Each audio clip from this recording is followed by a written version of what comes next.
Hello, thanks for checking out another episode of Tile Coach TV. I'm Isaac Ostrom, and today we're going to be installing some cabinets from the Waypoint Cabinet Company. We got some really nice cabinets.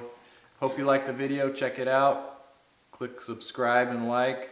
Hope you get something out of it. Okay, so before we begin installing these cabinets, of course, you know how I love directions here. It's nice though, because they give you a little quiz. Do you have some experience with carpentry? Do you have your own tools? Are you handy with a tape measure, drill, saw, and screwdriver? Are you experienced and qualified to do basic plumbing and electrical tasks? Do you understand terms like miter cut, level, and plumb? If you pass the quiz, you're ready to install. But you might want to read the instructions. I don't. Okay, so here, let's go over the tools we're going to use today to do this cabinet install. Here is a pin nailer, must have for installing the trim, the toe kick, any scribe molding. That way you don't need to patch the holes. It leaves a really small little pin nail. Got a brad nailer, our compressor, a table saw, and this is a really cool table saw. It's a DeWalt. This is their flex volt, 60 volts, so totally cordless. Again, I got a cordless chop saw with miter, and then I got all my hand tools. Got my buzz tool, flex volt, circular saw, steel saw. I got a sawzall in there, again cordless, flex volt. Got a nice jigsaw. Drill, got my impact upstairs, and all my batteries, screws, pack of shims, various size screws and various size drill bits, hole saws for cutting the back of the cabinets. Okay, so when I start, I always like to start against the wall. We got a wall and then we got an open end over here, so this is going to be about a 6-foot vanity. So we're going to start with the first piece against the wall, and one thing that we need to do is make sure that we get a filler on this side. So I took the door off here. With full overlay cabinets, you need to have a filler on the edge here. That's one thing that people miss, is that they put it all the way against the wall without a filler, and then there's not room for the door to swing open on. So here's a close-up view of the filler piece that we're going to put in here and cut. Again, if we didn't have this filler in here with a full overlay cabinet, the door wouldn't have room to swing open. So you usually want about at least an inch filler in here. You can do 1/2 inch, probably minimum. And if the wall is out of plumb, you'll need to scribe that filler so it gives you a nice clean edge. Go ahead. Here we're going to cut the filler.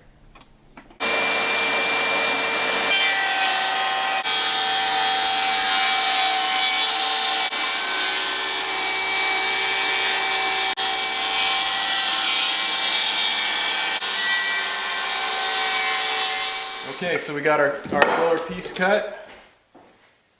I like to put the finished end of the filler against the cabinet. So I got my screws, I'm all pre-drilled.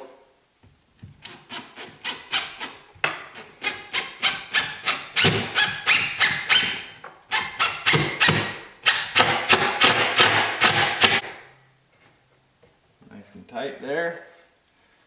Move down to the next one. Okay, so we got our first cabinet installed with the filler against the wall, so this is our starting point to build this way. So now we're going to have to take some measurements to cut out the back of the cabinet, because we got our waste pipe here and our 2 water supply lines right here. So we're going to mark these and then cut them in the back of the cabinet. Okay, so I got a hole saw. I drilled some pilot holes in here, which make it easier to be accurate with your cuts.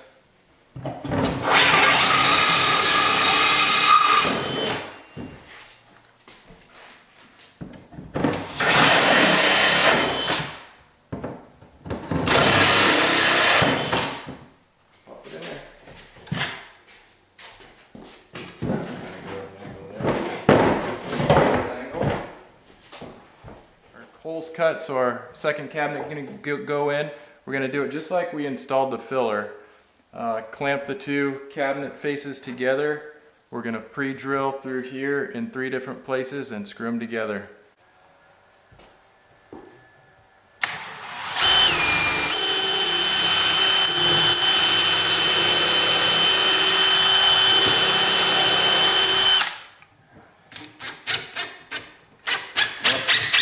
Watch your fingers, Steve.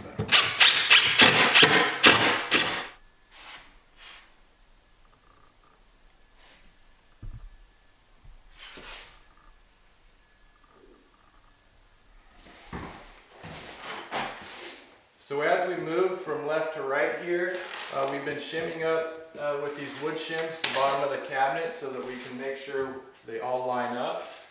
And then we get them screwed together, and then we'll do a final shimming after the face frames are screwed together. So I'll get these. Yeah. Are you fitting the bill too? Yeah. Well, Marissa can't complain. You just and that's what I said. You said that wrist one, right? Yeah, just on the wrist, yeah. Nothing I regret. I wish she had a crab one. Yeah. She got it. Yeah. Made my mom have a heart attack. Okay, so now that we have everything screwed together, we got our shims down on the floor, making sure that we're all level across the top. Now we got to make sure we're straight across the face here. And you want to make sure that all the cabinets are in plane in a nice straight line. You don't always necessarily want to go off the wall because the wall could be doing this. So once we get it straight across here, we'll take the shims in the back and then screw it to the wall.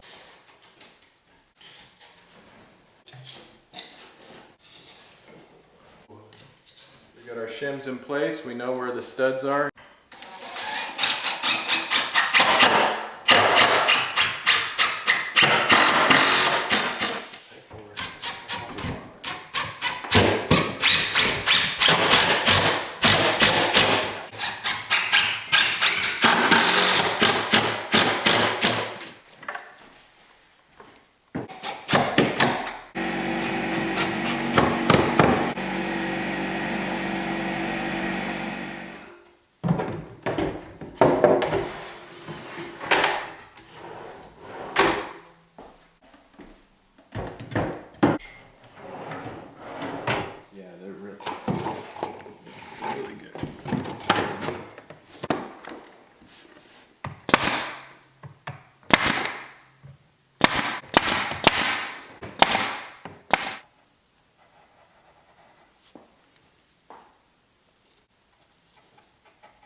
I like to use scribe molding against the wall.